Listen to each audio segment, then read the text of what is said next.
एक छोटे से गांव में एक सुखी परिवार बसता था। उस परिवार में एक प्यारी बेटी राधिका थी, जो हर किसी के दिलों में राज करती थी। वो गुजरी हुई रात को बहाने बाहर चली गई और उसके बाद उसकी छाया गायब हो गई।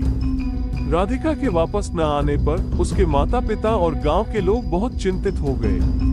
उन्होंने पुलिस को जानकारी दी और खोज खबर की शुरुआत की। पुलिस ने भी अपनी जांच शुरू की, लेकिन कोई संकेत नहीं मिला।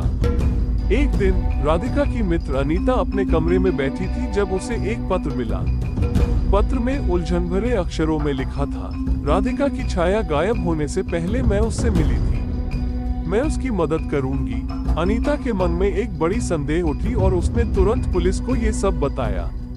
पुलिस और राधिका के परिवार ने अनीता को धन्यवाद कहा और उसे विश्वास दिया। अब उनका लक्ष्य था राधिका को ढूंढना।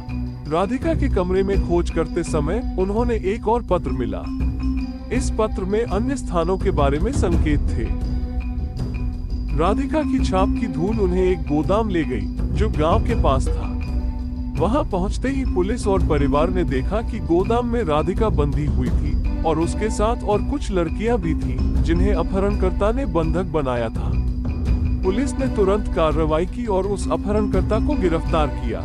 राधिका और अन्य लड़कियों को छुड़ाने के लिए उन्होंने एक सामरिक लड़ाई चालू की। पुलिस और लोग अपहरणकर्ताओं के साथ संघर्ष करते हुए उन्हें मात दे दिया और सभी को सुरक्षित कर लिया। अपहरणकर्ताओं को गिरफ्तार करने के बाद राधिका और अन्य लड़कियां अपने परिवार के पास सुरक्षित वापस आईं।